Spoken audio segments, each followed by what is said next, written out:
সাথে আছেন ডক্টর জয়িতা ভট্টাচার্য, ফেলো, observers research foundation, এবং আরও আছেন হুমায়ুন কবির, সাবেক রাষ্ট্রদূত ও রাজনৈতিক বিশ্লেষক, এবং আছেন অবসরপ্রাপ্ত মেজর জেনারেল মোহাম্মদ আব্দুর রশিদ, নির্বাহী পরিচালক, conflict law and development studies. আপনাদের সবাইকে একাত্তর সংযোগে স্বাগত জানাচ্ছি। আর বেশি কথাবার্তা বলে আসলে সময় নষ্ট করার কোনো কারণ নেই। আমি ডক্টর জয়িতা ভট্টাচার্যকে দিয়ে শুরু করতে চাই। যে কথাগুলো বলছিলাম এতক্ষণ, এগুলো সবসময় বাংলাদেশে আলোচনায় শীর্ষে থাকে। বিশেষ করে ভারতের মতন একটা প্রতিবেশী যখন আছে, তখন এই আলোচনাগুলো থাকবে, সেই বিষয়ে কোনো সন্দেহ নেই।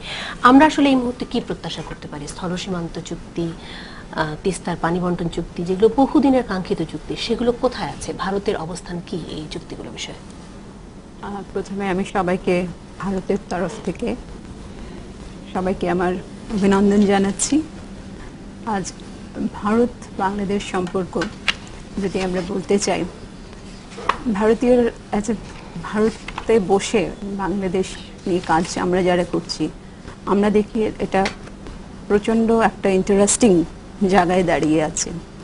এবং আমি এতটুকু বলতে পারি যে ভারত আজ যেভাবে বাংলাদেশকে দেখছে, প্রচণ্ড সমস্ত প্রতিবেশী রাষ্ট্রের মধ্যে বাংলাদেশকে যথেষ্টভাবে গুরুত্ব দেওয়া হচ্ছে, এবং সেই চেঞ্জটা আমরা দেখতে পাচ্ছি। আপনি রাইটলি বলেছেন, লাস্ট 5 বছর থেকে আমরা এই চেঞ্জটা দেখতে পাচ্ছি।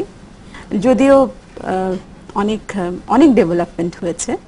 এবং আজকে আমি একটা ওপেনলি বলতে চাই, আজ ভারতের রিসেন্টলি একটা স্টাডি হয়েছে, যেখানে ভারতের জনগণ একটা স্টাডি করেছে আমাদের একটা রেপুটেড নিউজ পেপার। ওখানে ভারতের জনগণকে জিজ্ঞেস করা হয়েছিল যে কোন কান্ট্রিকে তুমি প্রচণ্ড ফ্রেন্ডলি এবং মোস্ট ট্রাস্টওয়ার্দি হিসেবে মনে করো। সেখানে সবাই ওপেনলি বলেছে বাংলাদেশ হচ্ছে ভারতের জন্য one of the most trusted neighbour and friendly neighbour. So সেইটা বিশ্বস্ত বন্ধু, মোস্ট, হ্যাঁ, এটা বাংলাদেশের অর্জন, এটা মেজর অর্জন। এবং আমি মনে করি এবং ভারত বাংলাদেশও সেটা অর্জন করে নিয়েছে, এবং ভারতবর্ষ তো যখন আমি দেখি যে এটা প্রচণ্ড ওয়ার্মথ আছে লোকের মধ্যে, পিপল টু পিপল, এটা প্রচণ্ড একটা স্নেহের সম্পর্ক, উষ্ণতার সম্পর্ক আছে।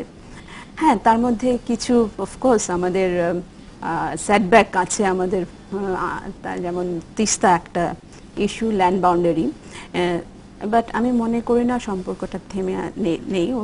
তিস্তা আপনি আগেই বলেছেন আমাদের কিছু ইন্টারনাল কারণে আমরা সেটা ডেলিভার করতে পারিনি, কিন্তু এখন আমি যখন নতুন গভর্নমেন্টকে দেখছি এবং ওদের আলাপ আলোচনা দেখছি, আমার government is very much committed, Bharatvarsha যে কমিটেড ওরা ডেলিভার করবে।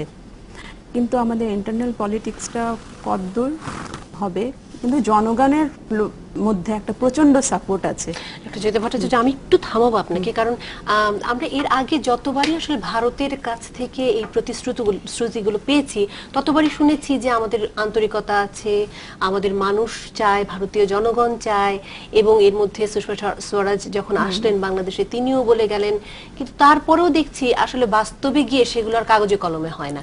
মানে মানুষের ভালোবাসা, চাওয়া পাওয়া কোনো কিছুই কাগজে কেন প্রতিফলিত হচ্ছে? আমার মনে হয় এই নতুন গভর্নমেন্ট খুবই কম সময় হয়েছে ভারতবর্ষে এসছে, এখন বোধহয় 3 থেকে 4 মাস হয়েছে মাত্র।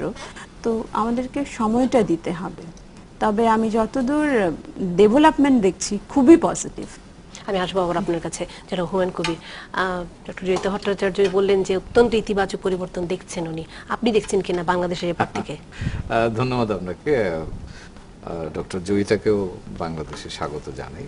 তাদের সংগঠনের সাথে আমাদের বাংলাদেশ এন্টারপ্রাইজ ইনস্টিটিউট আমরা রেগুলার ডায়ালগ করি। তো সেই সুবাদে জয়িতাকে ঢাকায় দেখে আমি প্রেজেন্টলি সারপ্রাইজড হয়েছি, এবং ভালো লাগছে যে আজকে তার সাথে বসে কথা বলছি। যে প্রসঙ্গটা আপনি তুললেন, এখানে আমি দুটো ভাগে যদি ভাগ করি, একটি হচ্ছে যে পাবলিক পারসেপশন, মানুষ কিভাবে দেখছে, সেই দিক থেকে যদি বিচার করি, তাহলে আমি জয়িতার কথাকে সমর্থন করব। এই জন্যে যে এখন থেকে 7-10 বছর আগে ভারতের সাধারণ মানুষ পর্যায়ে বাংলাদেশ সম্পর্কে যে ধারণা ছিল, আজকে কিন্তু সেই ধারণাটা বদল হয়েছে। এখন মানুষ, ভারতের জনগণ, সরকার এবং জনগণ মনে করে যে হ্যাঁ, বাংলাদেশ একটা ভারতের বন্ধু হতে পারে, এবং ভারত বাংলাদেশের সাথে বিভিন্ন বিষয়ে কাজ করবার সুযোগ তৈরি হয়েছে। এটা একটা ইতিবাচক দিক।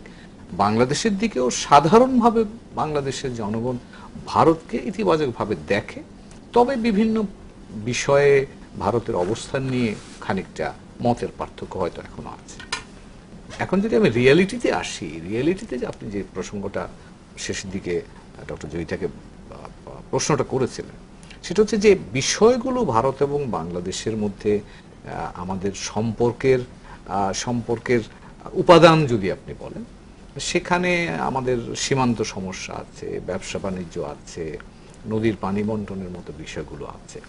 এই বিষয়গুলোতে অন্তত দুটো বিষয়ে আমরা গত প্রায় 2011 সাল থেকে কিন্তু আটকে আছি। যদি ভারতের সরকার, এর আগের সরকার, ভারতের ইউপিএ সরকার অনেকবার প্রধানমন্ত্রী থেকে শুরু করে পররাষ্ট্রমন্ত্রী থেকে শুরু করে সবাই বলেছেন যে বাংলাদেশের জন্য হ্যাঁ আমরা যেটা সীমান্ত চুক্তি অনুসমর্থনের যে কাজটা, এটা আমরা চেষ্টা করছি। গত ডিসেম্বর মাসে ভারতীয় রাজ্যসভায় একটা বিল উপস্থাপন করা হয়েছে, কিন্তু তারপর থেকে সেটা এগোয়নি। এটা বাস্তবতা। তিস্তার পানি বন্টন নিয়ে আমরা জানি যে অলমোস্ট চুক্তি হয়ে যাওয়ার পর্যায়ে ছিল, কিন্তু পশ্চিমবঙ্গের মুখ্যমন্ত্রী তাতে ইতিবাচকভাবে সাড়া না দেওয়ার জন্য সেটাও আটকে আছে। এখন যে জায়গাটায় মোদী সরকার, যেখানে ভারতের নতুন সরকার যে জায়গায় একটা ইতিবাচক কাজ আমাদের জন্য দেখাতে পারেন, সেটা হচ্ছে যে গত ইউপিএ সরকারের লোকসভা এবং রাজ্যসভায় তাদের যে পরিমাণ সংখ্যাগরিষ্ঠতা দরকার ছিল সেটা তাদের ছিল না, এবং সেই কারণেই কিন্তু স্থল সীমান্ত চুক্তিটা অনুসমর্থন তারা করাতে পারেন। এখন কিন্তু মোদী সরকারের লোকসভায় কিন্তু তাদের বড় ধরনের মেজরিটি, 2/3 মেজরিটি যদি আমরা বলি, সেটা তাদের আছে।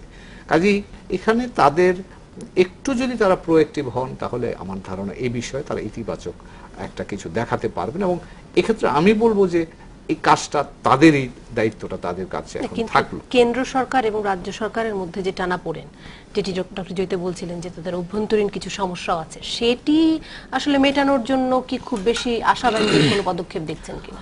এখানে আমি যেটা বলবো, আসার জায়গাটা আছে। এখন ভারতের রাজনৈতিক নেতৃত্বের, আমরা পলিটিক্যাল উইল যেটাকে বলি, সেটা যদি থাকে তাহলে এটা করা সম্ভব। যেটা বলছিলাম যে লোকসভায় আমাদের স্থল সীমান্ত চুক্তি অনুসমর্থনের জন্য যে পরিমাণ ভোটের দরকার আছে, এই বিজেপি সরকার বা এখনকার এনডিএ সরকারের সেটা আছে। এখন তারা সিদ্ধান্ত নিলে সেটা করতে পারে, সিদ্ধান্ত নেবেন কিনা সেটা তাদের ব্যাপার। কাজে এটা সম্ভব। তিস্তার পানি বন্টন নিয়ে আমার ধারণা আভ্যন্তরীণ এখনো জটিলতা শেষ করা যাবে বলে আমার মনে হয় না, কারণ পশ্চিমবঙ্গ সরকার এবং কেন্দ্র সরকারের মধ্যে আমি বলবো যে গত 1 মাস 2 মাসের মধ্যে যে বিষয়গুলো ঘটেছে, তাতে করে আমার ধারণা মমতা ব্যানার্জি বা পশ্চিমবঙ্গ সরকার এবং কেন্দ্রীয় সরকার এই তিস্তার পানি বন্টন বিষয়ের মতো বিষয়ে একমত হবেন, বা যে দ্বিমতটা ছিল। খুব আশা আপনার কথা আমি শুনতে পাচ্ছি না। আমি একটু জেনারেল আব্দুর রশিদের কাছে যেতে চাই। আপনি নিশ্চয়ই এই বিষয়গুলোতে কিছুটা মতামত দেবেনই আমাকে। তার সাথে যেটি আসলে খুব বেশি করে জানার ইচ্ছা, এই যে স্থল সীমান্ত চুক্তি, যেটি নিয়ে বহু বছর ধরে আমরা কথা বলে যাচ্ছি, সেটির সাথে সাথে আরো কিছু বিষয় আছে, নিরাপত্তার বিষয় আছে। গরু ব্যবসায়ীদের প্রতি বছর হতাহতের ঘটনা আমরা শুনি। যদিও এর মধ্যে একটি চুক্তি হয়েছে যে এখানে কোনো প্রাণঘাতী অস্ত্র ব্যবহার করা হবে না, তারপরে আবার বলা হচ্ছে যে না, এত কাছ থেকেই রাবার বুলেট ব্যবহার করা হয়, যে রাবার বুলেটের কারণেই তারা মারা যাচ্ছেন, এরকম কথা। কাছ থেকেই যদি হয়, অনেকে প্রশ্ন করছেন, এরকম কাছ থেকেই যদি হয় তাহলে আসলে রাবার বুলেট ব্যবহারের প্রয়োজন কি, ইত্যাদি অনেক রকমের তর্ক আছে। আপনি সবসময়ই সেসবের অংশ হয়ে থাকেন আমাদের আলোচনাতেও। যেটা আব্দুর রশিদ, এই মুহূর্তে যেই কথাগুলো আসলে ডক্টর জয়িতা বলছেন, যে প্রথম পররাষ্ট্রমন্ত্রী ভারতের সফর, পররাষ্ট্রমন্ত্রী হিসেবে সুষমা স্বরাজের যে প্রথম সফর, সেটি ছিল বাংলাদেশে, এবং সবকিছু মিলিয়ে মনে হচ্ছে যে এই বিজেপি সরকার অনেক বেশি নমনীয়, অনেক বেশি উষ্ণ বাংলাদেশের প্রতি।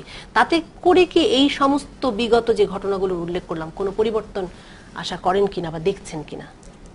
আমি একটু পিছিয়ে যেতে চাই। সেটি হলো যে ভারত বাংলাদেশের যে সম্পর্ক, সে সম্পর্কের যে আপনি যে ওভারঅল পার্সপেক্টিভের ভেতরেই এই সমস্যার সমাধানগুলো খুঁজতে হবে। আমি দেখেছি যে আমাদের লাইন বাউন্ডারি এগ্রিমেন্ট 1974-এ স্বাক্ষর হওয়ার পরে, এত বছর হওয়ার পরে এটি কোনো অগ্রগতি ছিল না, কিন্তু এখন এটি একটি গতিতে আছে, এটি একটা চলমান প্রসেসে আছে। যেটি উনি বললেন যে আমরা যেটা দেখতে পেয়েছি যে ভারত বাংলাদেশ সম্পর্কের ভেতরে একটু জিনিস একটু স্পষ্ট করে নিই, প্রসেসে আছে বলতে আপনি বোঝাচ্ছেন যে কূটনৈতিক প্রক্রিয়ার মধ্যে আছে?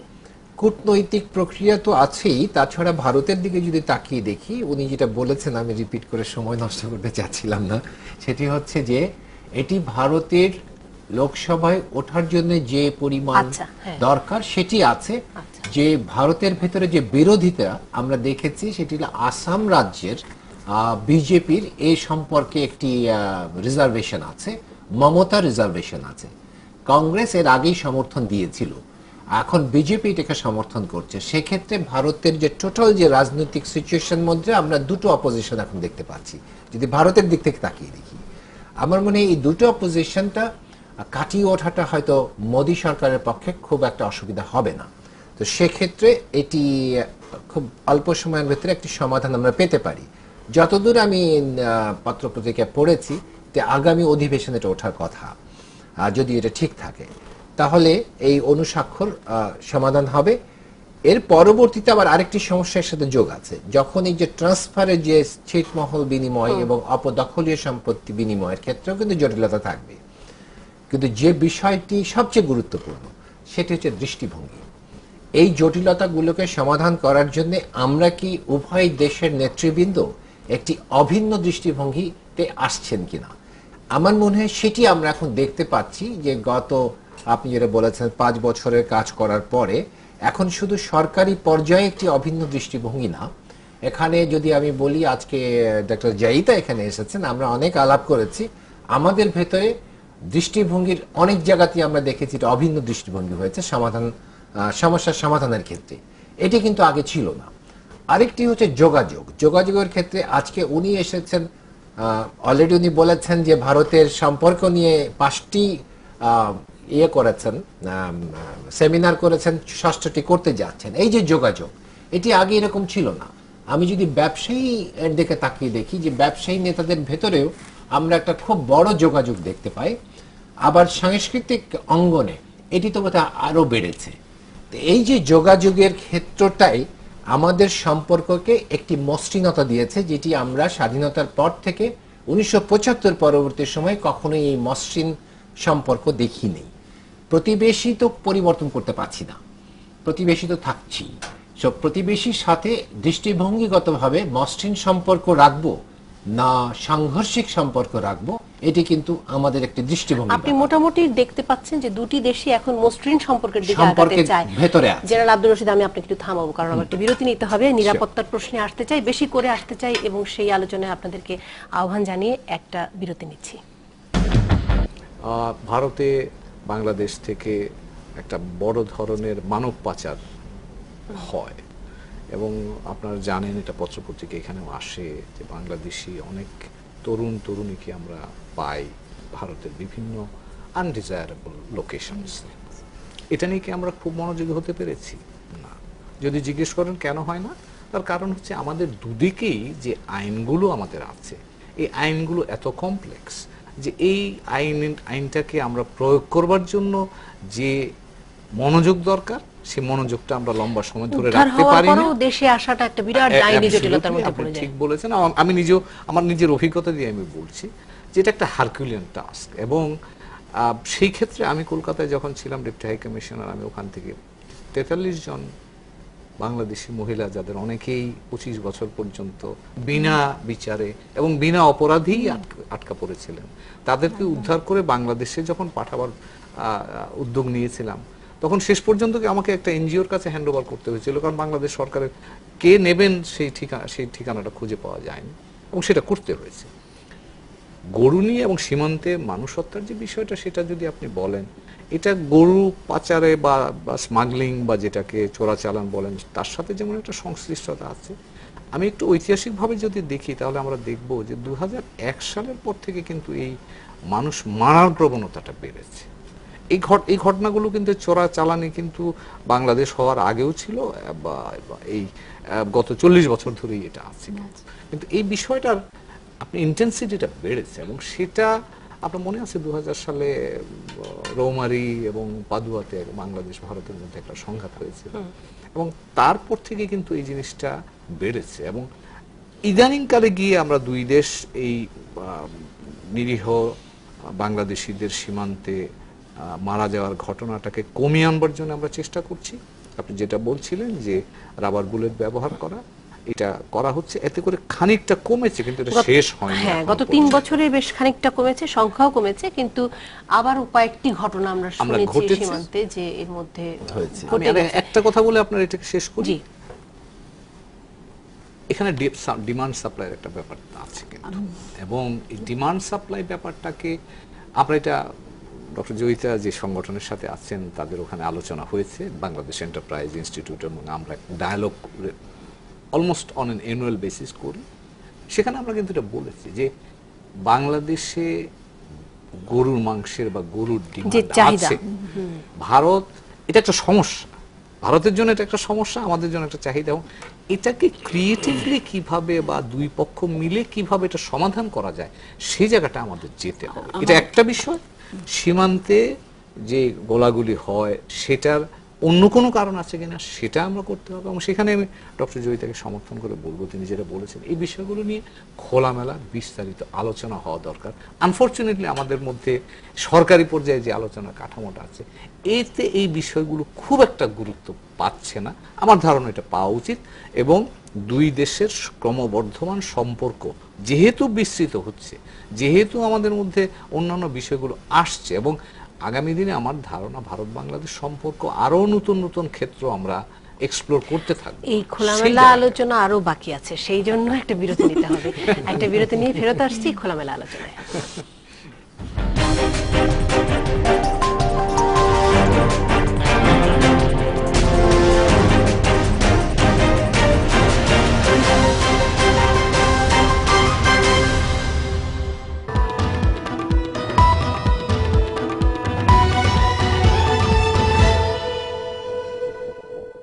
তুমি বৃষ্টির শব্দ শুনতে কি পাও মা, দেখো ফোটায় ফোটায় কেমনই ঝরে পড়ছে। তুমি মাটির গন্ধ বাতাসে কি পাও মা, দেখো বাংলাদেশের কত তারা বলছে। আমরা যে আলাপটিতে ছিলাম নিরাপত্তা প্রসঙ্গ, এবং তার সাথে আরো কিছু ছোট ছোট বিষয় রয়ে গেছে। আসামের কথায় আসলো, এর আগেও জেনারেল রশিদ বলছিলেন যে স্থল সীমান্ত চুক্তির ক্ষেত্রে আসামের পক্ষ থেকে এক ধরনের ভেটো এসেছিল। এই আমরা মেঘালয় আদালতের কাছ থেকে এর মধ্যে শুনেছি যে 1971 সালের 24শে মার্চের আগে যারা ভারতে গেছেন বা মেঘালয়ে গেছেন তারা সবাই ভারতের নাগরিক এবং তাদের নাগরিকত্ব নিয়ে কোনো সমস্যা নেই। কিন্তু এই 9 মাসের মধ্যে যারা প্রচুর বাংলাদেশে গেছেন, যারা সেই সময় শরণার্থী হিসেবে গেছেন, আশ্রয় নিতে গেছেন মুক্তিযুদ্ধের সময়, তাদের কি হবে? এটা একটা ইস্যু যেটা আমরা ভারতেও ভাবছি। তবে একটা যেটা অলরেডি বলা হয়ে গেছে, এটা যে 24 মার্চের আগে যারা এসেছিলেন এবং তারা যুদ্ধ শুরু হওয়ার আগে, যুদ্ধ শুরু হওয়ার আগে। তবে আমাদের যেটা স্টাডি বলছে অনেক কিন্তু রিপেট্রিয়েশন হয়েছে, বাংলাদেশে ফেরত এসেছেন প্রচুর। আমাদের যেটা 10 মিলিয়ন রিফিউজি যারা ভারতবর্ষে গিয়েছিলেন তার মধ্যে এক বড় অংশ তারা ফেরত এসেছেন বাংলাদেশে। কিন্তু যেটা সবচেয়ে প্রবলেম হচ্ছে আমাদের, ঠিক আমাদের বলতে গেলে ডেটা যে সত্যিকারের কতজন বাংলাদেশি ভারতবর্ষে বসবাস করছে, কত একটা থিং, হ্যাঁ নিশ্চয়ই কিছু একটা পার্সেন্টেজ তো অবশ্যই আছে। আমাদের বলতে গেলে অ্যাকচুয়ালি এখন পর্যন্ত এটা নিয়ে প্রপার স্টাডি হয়নি। নাম্বার বিভিন্ন জায়গায় বিভিন্ন ধরনের নাম্বার ভ্যারি করছে। এটা একটা মস্ত বড় সমস্যা আমরা যদি এই ব্যাপারটাকে নিয়ে কথা বলি। তাই কতটুকু এক্সটেন্টে আছে কি আছে এটা সমস্যা। যদি ভারতবর্ষে তারা থেকে থাকেন এবং অনেকে বলছে যে নাম্বারটা আছে এবং তারা আছেন, সেটা আমাদের নিশ্চয়ই কথাবার্তার মধ্যে দিয়ে আলাপ করতে হবে। আরেকটা যেটা প্রবলেম হচ্ছে, আমাদের ভারতবর্ষে এখনো কিন্তু ইমিগ্রেশন ক্লিয়ার কাট বা ইমিগ্রেশন পলিসি, অভিবাসন নীতি, অভিবাসন নীতি, হ্যাঁ অভিবাসন নীতি, ওটা বোধহয় প্রপারলি ঠিক করে কোথায় কি হবে সেটা নিয়েও একটা ডিবেট চলছে ভারতবর্ষে এখন। এবং আমার মনে হয় সেটির ক্ষেত্রে এক ধরনের সমস্যা আছে, কারণ অনেকেই অভিবাসিত হন, মানে সেটি তো মানে একটি চলমান প্রক্রিয়া। জেনারেল আব্দুর রশিদ, ঠিক কিনা? না, ওটা তো বটে, এটি সমস্যাটা ওনারা আইডেন্টিফাই করেছেন। বাংলাদেশ কিন্তু এই সমস্যা আইডেন্টিফাই করেনি, এবং বাংলাদেশ এটি নিয়ে কোনো কথাও বলেনি। এখন বাংলাদেশে উনি যে কথাটা বললেন হয়তো ওনাদের পার্সপেক্টিভ এটা রাইট, কিন্তু এটি একটি ভোটের রাজনীতির আউটকামও বলা যেতে পারে। কারণ এটি আমরা এই গত ভারতের নির্বাচনের আগে আমরা দেখেছি এটি খুব বড় ইস্যু হয়ে গেছে কোথাও কোথাও। এটি কি ভারতের মোট জনসংখ্যার ক্ষেত্রে কোনো ডেমোগ্রাফিক ইমব্যালেন্স ক্রিয়েট করছে কিনা সেটা আমি মনে করি না। সেক্ষেত্রে ভারত যত বৃহৎ দেশ এবং তার যে অ্যাকোমোডেশন পাওয়ার, সেক্ষেত্রে আমার মনে হয় এই স্বল্প সংখ্যক অধিবাসী নিয়ে বিতর্কে যাওয়াটা, এটিকে আমি দুই দেশের সম্পর্কের ক্ষেত্রে আমি মনে করি না এটি একটি বড় বিষয়। বিষয়টি হচ্ছে আভ্যন্তরীণ রাজনীতি এবং ভোট।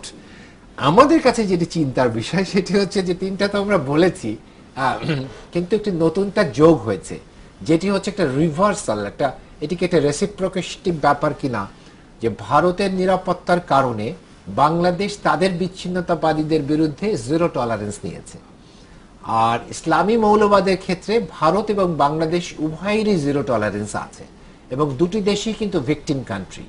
তো সেক্ষেত্রে যখন বাংলাদেশ যখন এটির উপরে চাপ সৃষ্টি করেছে, ভারত কেন্দ্রীয় সরকারের একই চাপ রয়েছে, সেক্ষেত্রে ভারতের মাটি থেকে হঠাৎ করে এই যে নতুন একটি হুমকির ব্যাপারটি বাংলাদেশের নিরাপত্তার ব্যাপারে আসলো, আমার মানে এটিকে খুব গুরুত্ব সহকারে দেখার কথাই জন্য উচিত।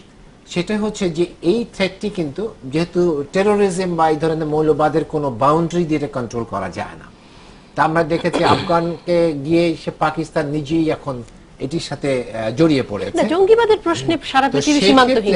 এখানে আমি যেটি চিন্তিত সেটি হচ্ছে যে ভারত হচ্ছে এই বিষয়টি বাংলাদেশকে আশ্বস্ত করার জন্য, আমরা কিন্তু এখনো কোনো আশ্বাস পাইনি। ডক্টর জয়িতা কিছু বলতে চাচ্ছেন, আশ্বস্ত করবেন কিনা একটু শুনে। না, আমি প্রথমে বলতে চাই যে ভারতবর্ষের সিকিউরিটি অর্গানাইজেশন, নিরাপত্তা অর্গানাইজেশন যারা আছে, ওরা কিন্তু এই ব্যাপারটাকে অত্যন্ত সিরিয়াসলি নিয়েছে, এবং এটা যে ভারতের মাটি থেকে হচ্ছে, হ্যাঁ এটা ওয়েস্ট বেঙ্গল থেকে হচ্ছে, এটা ওয়েস্ট বেঙ্গলের ব্যাপার, কিন্তু ভারতবর্ষের লোকেরা কিন্তু জিনিসটাকে, ভারতবর্ষের গভর্নমেন্ট জিনিসটাকে অত্যন্ত সিরিয়াসলি নিয়েছে।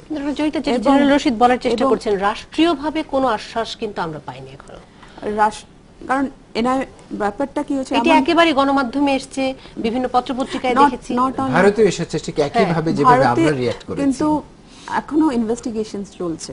এখন যেটা হয়েছিল, যেটা মিডিয়া থেকে, যেটা ওয়েস্ট বেঙ্গল আপনাদের মতো আমরাও, আমি দিল্লিতে থাকি, দিল্লিতে যে ঘটনাগুলো আমরা শুনতে পেয়েছি, দেয়ার হ্যাজ বিন এফোর্ট গভর্নমেন্টের, যেভাবেই হোক, ওয়েস্ট বেঙ্গল পুলিশ হচ্ছে ওয়েস্ট বেঙ্গল গভর্নমেন্টের আন্ডারে, সেখানে একটা এফোর্ট হয়েছে এভিডেন্সগুলোকে ডিস্ট্রয় করা অ্যান্ড অল।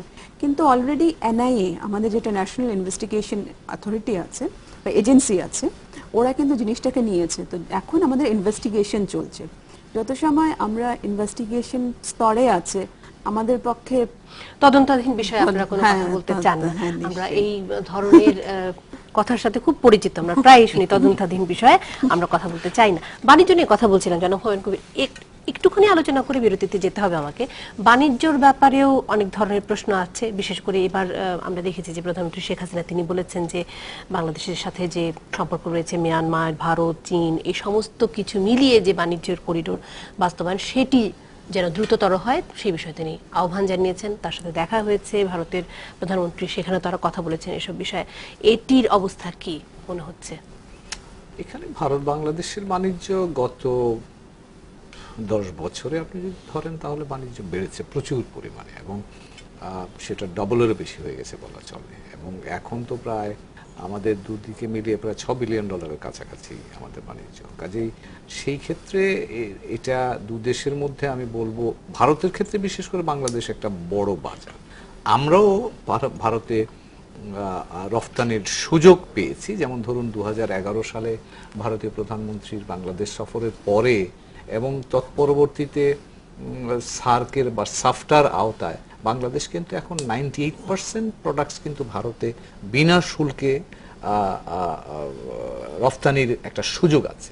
এটা বড় ধরনের, আমি বলবো যে একটা বড় ধরনের অর্জন আমাদের জন্য। কিন্তু কথা হচ্ছে যে এখন এইটা সুযোগ তৈরি হয়েছে, সুযোগটাকে আমরা ব্যবহার করতে পারছি কিনা এখনো পর্যন্ত কিন্তু আমরা পারছি না। এবং না পারার কারণের মধ্যে যেটা আছে সেটা হচ্ছে যে একটা অশুল্ক বা নন ট্যারিফ, প্যারা ট্যারিফ ব্যারিয়ার্সগুলো এখনো আমরা রিমুভ করতে পারিনি, এগুলো করার দরকার। আর অন্য আমাদের দিকে যে জায়গাটায় সমস্যা আছে সেটা হচ্ছে আমরা এনাফ প্রোডাক্টস তৈরি করতে পারছি কিনা। মানে ভারতের রফতানিযোগ্য পণ্য আমাদের যথেষ্ট পরিমাণে আছে। সেই বাজারে ঢোকার জন্য বা বাজারটা দখল করার জন্য তো পণ্য দরকার। আমাকে একটা বিরতি নিতেই হচ্ছে জনাব হুমায়ুন কবির। আসছি এক্ষুনি ৭১ সংযোগে আরো একটা বিরতি। হুমায়ুন কবির সাহেবের কাছ থেকে শেষ করেছি, সেটি হলো যে নন ট্যারিফ ব্যারিয়ার, বাণিজ্য তো নিজেটির কথা বলছিলেন, একটু জানতে চাই এরকম বহু নন ট্যারিফ ব্যারিয়ারের কথা আমরা শুনি, এমনও শুনি বিশেষ করে যে কথা নিয়ে বা প্রায় বিতর্ক চলে যে বাংলাদেশের চ্যানেলগুলো কেন ভারতে দেখা যায় না, পশ্চিমবঙ্গের মতো এত বড় একটি বাজার রয়েছে, বাংলা ভাষাভাষী মানুষ রয়েছে সেখানে, এবং আমরা সবসময় সেখানে শুনি যে কোনো ধরনের বাধা নেই, শুধুমাত্র কয়েকটি নন ট্যারিফ ব্যারিয়ার ছাড়া। এই নন ট্যারিফ ব্যারিয়ার তো একটা বড় ধরনের বাধা আসলে দৃষ্টিভঙ্গির। আপনি দৃষ্টিভঙ্গির কথা বলছেন, সেটি হচ্ছে আমি বলবো এটি দৃষ্টিভঙ্গিগত, যে আপনি যখন একটি সহযোগিতা তৈরি করবেন তাহলে সেখানে একটি গিভ অ্যান্ড টেকের ব্যাপার আছে, কিছু ছাড় দিতেই হবে। এখন কোন কোন ক্ষেত্রে হয়তো বাংলাদেশের সক্ষমতা তৈরি হয়নি, উনি যেটা বললেন যে আমাদের কিছু সুযোগ দেওয়া সত্ত্বেও আমরা পণ্য তৈরি করতে পারছি না, তো এইসব ক্ষেত্রে এই সক্ষমতা যখন থাকবে না তখন অপর দেশের ক্ষেত্রে এখানে ছাড় থাকতে হবে। আমরা এই ছাড়টাকে দেখতে পাই না। যেমন আপনি বললেন মিডিয়া ওখানে বলছে যে এটি সরকারের কিছু করার নেই, এটি হচ্ছে আপনাকে ওখানে রেজিস্ট্রেশন করতে হবে, একটা হিউজ অ্যামাউন্ট অফ মানিটা আমি ভুলে গেছি, পরিমাণটা অনেক বেশি, সেটি দিয়ে ব্যবসা করা সম্ভব, সেটি দিয়ে ব্যবসা করা সম্ভব না। যে এটি হলো একটি অক্ষমতা, তাহলে এই অক্ষমতাকে কাটিয়ে ওঠার জন্য আমাদের কিছু সাপোর্ট লাগবে। সেই সাপোর্টের যে এটি সাপোর্ট আপনি করবেন কিনা, এই জন্য আমি বলেছি এটি দৃষ্টিভঙ্গিগত বিষয়। যেহেতু আমাদের সম্পর্ক আস্তে আস্তে একটু মসৃণ হচ্ছে, আমার মনে হয় এই দৃষ্টিভঙ্গিগত ভাবে আমরা আরো এগোতে পারবো। এখানে আরেকটি গুরুত্বপূর্ণ বিষয় আছে, এই সম্পর্কটা কিন্তু আমরা যত সহজভাবে দুই দেশের মধ্যে দেখছি, এটি যে দুই দেশের সম্পর্কটা যে বিশ্বের একটা পরিবর্তনের ধারা সৃষ্টি করেছে সেটি আমরা দেখতে পাচ্ছি না। সে সুস্পষ্টভাবে আমি বলতে চাই যে ভারত বাংলাদেশ সম্পর্ক শুধু দুই দেশকে না, এটি হচ্ছে এখানে আঞ্চলিক শান্তি এবং স্থিতিশীলতার ক্ষেত্রে এই 5 বছরের যে সম্পর্ক সৃষ্টি হয়েছে এটি একটি গুরুত্বপূর্ণ ভূমিকা রেখেছে, এবং যে চাপটা সৃষ্টি করেছে সেটি এখন এই শান্তির ধারাটাকে আরো পাকিস্তানের দিকেও ঠেলে দিচ্ছে। তো সেক্ষেত্রে আমাদের রিজিওনাল যে ফ্রিকশন সেটি কমানোর দিকে এইটি একটি বড় ভূমিকা রেখেছে। আরেকটি হলো ভারত মহাসাগরে এবং আমাদের বিশ্বের যে পাওয়ার পলিটিক্স আছে সেখানে এই দুটি সম্পর্কের ক্ষেত্রে কিন্তু একটা বিশাল ধরনের একটা স্ট্রাকচার তৈরি হচ্ছে নতুন। তো এটিকে কিন্তু ছোট করে দেখার কোনো অবকাশ নেই, এটিকে আমরা এখন পয়সা দিয়ে মাপতে পাচ্ছি না, কিন্তু এটির যে ভ্যালু সেটি এইসব ক্ষেত্রে এই অক্ষমতাগুলোকে যদি ওই নতুন দৃষ্টিভঙ্গি দিয়ে আমরা যদি মোকাবেলা না করি তাহলে এটি টিকবে না। আমি আপনাকে একটু থামাচ্ছি হুমায়ুন কবির, যে এই প্রশ্নটি করতে চাই, একটি তো হচ্ছে এই প্রশ্ন আমার থাকলোই যে এই দৃষ্টিভঙ্গির পরিবর্তন, আরেকটি প্রশ্ন সেটি হচ্ছে আশুগঞ্জ স্থলবন্দর, সেটি তো আসলে বাংলাদেশ অনেকদিন ধরে ব্যবহার করতে দিয়েছে, কিন্তু ভারতের কাছ থেকে সেরকম কোনো সুবিধা কি আমরা পেয়েছিলাম কিনা মনে পড়ছে না আমার। না, আমরা পাইনি এবং এক্ষেত্রে শুধু আশুগঞ্জ বন্দর নয়, যেমন ভারতের সাথে আমাদের সম্পর্কের, আমি জেনারেল রশিদের কাছে যদি ফেরত যাই, ভারতের জন্য প্রধান বিষয় যদি বলেন বাংলাদেশের সম্পর্কের ক্ষেত্রে অথবা আঞ্চলিক সম্পর্কের ক্ষেত্রে, তাহলে হচ্ছে নিরাপত্তার বিষয়। এবং এই নিরাপত্তার বিষয়টা কিন্তু বাংলাদেশ 2009 সাল থেকে প্রোঅ্যাক্টিভলি এটাকে অ্যাড্রেস করার জন্য উদ্যোগ নিয়েছে, এবং সেটা ভারতের এবং কনসিস্টেন্টলি কিন্তু গভর্নমেন্ট এটাকে সাপোর্ট করে যাচ্ছে। আমাদের দিকে যদি আসেন, বাংলাদেশের দিকে আমরা কি চাই, বাংলাদেশের দিকে থেকে আমরা দুটো জিনিস বেসিক্যালি চাই। একটা হচ্ছে যে আমরা পানি নিয়ে আমাদের জাতীয় চিন্তাটা পানি কেন্দ্রিক। আমরা ভারতের কাছ থেকে আমাদের যে নদীগুলো আছে, অভিন্ন নদীগুলো, তার ন্যায্য হিস্সা আমরা চাই। সেটা নিয়ে কোনো প্রবলেম হলেই কিন্তু আমরা মানসিকভাবে আমরা এই ব্যালেন্সটা যেটাকে বলা হয়, সেটা মানসিক ব্যালেন্সটা আমাদের একটু খটকা লাগে, এটা একটা বিষয়। দ্বিতীয় যে বিষয় হচ্ছে ভারতের কাছ থেকে, ভারতকে যখন আমরা সুবিধা দিই বা ভারতের কাছে জন্য কোনো একটা কাজ করি, নন রেসিপ্রোকাল রিলেশনশিপ, কিন্তু আমাদের একটা প্রত্যাশা থাকে। এখন আপনি যেটা বললেন আশুগঞ্জ বন্দর, এটা দিয়ে ভারত তার উত্তর পূর্বাঞ্চলের রাজ্যগুলোর সাথে যোগাযোগের একটা সুযোগ পাচ্ছে এবং পাবে। আমরা যেটা চাচ্ছি সেটা হচ্ছে যে এই পরিকাঠামোটা ব্যবহার করলে ভারত আমাদেরকে যেটুকু আর্থিকভাবে আমরা সুবিধা পাওয়া দরকার, সেই সুবিধাটার অংশটুকু আমাদের দিক, এবং সেটা আমরা এখনো পর্যন্ত একটু ডক্টর জয়িতার কাছে যেতেই হচ্ছে, আমাকে সময় খুব কম আছে। কয়েকটি প্রশ্ন। একটি হলো যে এই যে যেটি আমরা বারবারই বলছি যে কিছু সুবিধা আমরা যেমন দিচ্ছি সেই সুবিধাগুলোর অন্ততপক্ষে ন্যায্য হিস্সা আমরা চাই, এটি একটি প্রশ্ন, বা বাংলাদেশ চায়। এবং দ্বিতীয় প্রশ্নটি হচ্ছে নিরাপত্তা। একটি প্রশ্ন না করলেই না, সম্প্রতি যে তৃণমূল কংগ্রেসের সাথে বাংলাদেশের জামাতের সম্পর্কের একটা ইঙ্গিত পাওয়া যায়, সেই ব্যাপারে আসলে ভারত সরকারের এই মুহূর্তে অবস্থান কি? এই দুটি প্রশ্নের উত্তর। নিশ্চয়ই এই যে ডেভেলপমেন্টটা, এটা প্রচন্ড আশঙ্কাজনক এবং আমরা অত্যন্তভাবে চিন্তিত এই ডেভেলপমেন্টটাকে নিয়ে। স্পেশালি জামাতের সম্পর্ক, সেই পার্টি টু পার্টি রিলেশনশিপ অন্য কথা, কিন্তু যেভাবে জঙ্গিবাদ ওয়েস্ট বেঙ্গলে তৎপরতা ক্রিয়েট করেছে, এটা যে শুধু খালি বাংলাদেশের জন্য চিন্তার বিষয়, এটা ভারতবর্ষের জন্য অনেক বেশি চিন্তার বিষয়। এবং এটা একটা অত্যন্ত ভয়ের ভয়ের একটা সিচুয়েশন ক্রিয়েট করেছে আমাদের ভারতবর্ষে। এবং আমি মনে করি এটাকে অত্যন্ত দৃঢ়ভাবে এটাকে হ্যান্ডেল করা খুব দরকার। কিন্তু ডেমোক্রেসিতে অনেক জিনিস সময় লাগে, সেটা আমাদেরকে দেখতে হবে। অ্যান্ড আমাদের যেভাবে স্ট্রাকচার আছে ভারতবর্ষে, এটি প্রক্রিয়ার মধ্যে দিয়ে যেতে হবে। অনেক প্রক্রিয়ার মধ্যে শেষ দিয়ে যেতে হবে। মন্তব্যটি যে ভারতের সাথে বাংলাদেশের সম্পর্কের যে দেয়া নেয়া, সেখানে ভারত আসলে কতটা আন্তরিক? আমার তো প্রথম কথা, আমি পার্সোনালি বিলিভ করি ভারত বাংলাদেশের সাথে অনেক অন্যভাবে ডিল করতে হবে। সেই রেসিপ্রোসিটির ব্যাপারটা এখন অনেক বদলে গেছে, সেটা নয়, এটা আন্তরিকতার সাথে। এবং আমাদের নিশ্চয়ই যেটা বাংলাদেশের ন্যায্য, বাংলাদেশকে এটা পাওয়া উচিত। আমি মনে করি যেটা সবচেয়ে বড় সাকসেস ভারতবর্ষ ভারত বাংলাদেশ সম্পর্কে, সেটা হচ্ছে পাওয়ার কোঅপারেশন, এনার্জি কোঅপারেশন। এবং সেক্ষেত্রে আমি বলবো আশুগঞ্জ যেহেতু ভারতকে দেওয়াই পালাটানা আমরা পাওয়ার প্রজেক্ট দেখেছি এবং অলরেডি অনেক ডেভেলপমেন্ট হয়েছে, এবং তার জন্য কিন্তু বাংলাদেশকে ভারতবর্ষ 200 মেগাওয়াট এক্সট্রা, 200 না 100, আমি ঠিক নাম্বারটা মনে করতে পারছি না, 100 মেগাওয়াট পাওয়ার কিন্তু দিচ্ছে। এটা কিন্তু ভারত, যদিও ত্রিপুরাতে সারপ্লাস হতে পারে, কিন্তু পাশের স্টেট আসামে অত্যন্ত পাওয়ার ক্রাইসিস আছে পাওয়ারের, এবং সেখানে দরকার। কিন্তু তার আগেও ভারতবর্ষ কিন্তু কমিট করেছে না, বাংলাদেশ আমাদের বন্ধু, এবং সেটা জন্য ভারত এই প্ল্যান্টটা আমরা ক্রিয়েট করতে পেরেছি। তাই আমরা ফার্স্ট পাওয়ার, তার জন্য একটা যোগাযোগ তৈরি করতে হবে, একটা ইনফ্রাস্ট্রাকচার তৈরি, এবং সেই কাজটা হচ্ছে।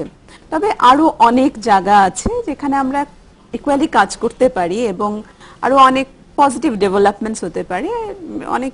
এবং কানেক্টিভিটি নট অনলি, আমি man to man connectivity, business connectivity, overall connectivity, তাই আমরা অনেক আরো পজিটিভ ডেভেলপমেন্ট আমরা সেটা প্রত্যাশা করি। আমি খুব হোপফুল ভারত বাংলাদেশ সম্পর্ক। আমার মনে হয় যে আপনারা নিশ্চয়ই অনেক আশাবাদী, কারণ সবার কথা আমি আশাই দেখতে পেলাম। আমি সবচেয়ে বেশি যেটা মজা পেয়েছি সেটি হচ্ছে এই যে আমরা ভারত এবং বাংলাদেশের থিঙ্ক ট্যাঙ্কসরা এখানে বসে আপনার টেলিভিশনে যে আলোচনা করলাম, এই যে মন খুলে কথা বললাম, এটি পরবর্তীতে হয়তো নতুন পরিবেশ সৃষ্টিতে অনেক সহায়তা করবে। এবং তখন ভারতে গিয়ে নিশ্চয়ই আপনারা আবার এই কথাগুলো বলে আসবেন, বা আমি আপনাদের সাথে যেতে পারি। নিশ্চয়ই। আমি ডক্টর জয়িতার কাছে আপনার প্রসঙ্গটাই রাখলাম। ডক্টর জয়িতা গিয়ে আমাদের জন্য একটা এরকম ভারত বাংলাদেশ আলোচনা ব্যবস্থা। অনেক ধন্যবাদ জনাব হুমায়ুন কবির, অনেক ধন্যবাদ ডক্টর জয়িতা ভট্টাচার্য, অনেক ধন্যবাদ জেনারেল আব্দুর রশিদ, এবং ধন্যবাদ দর্শক আপনাদেরকেও। একাত্তর সংযোগের পক্ষ থেকে আরো একবার ধন্যবাদ জানিয়ে রাখছি। একাত্তর সংযোগ প্রতিদিন রাত 9:30 আপনাদের সামনে হাজির হচ্ছে নতুন নতুন কথা নিয়ে, নতুন নতুন আলোচনা নিয়ে, নতুন নতুন বিষয় নিয়ে, চলমান বিষয় নিয়ে, এবং আপনারা নিশ্চয়ই আমাদের সাথে থাকবেন, আছেন, সেই প্রত্যাশা নিয়ে শুভরাত্রি।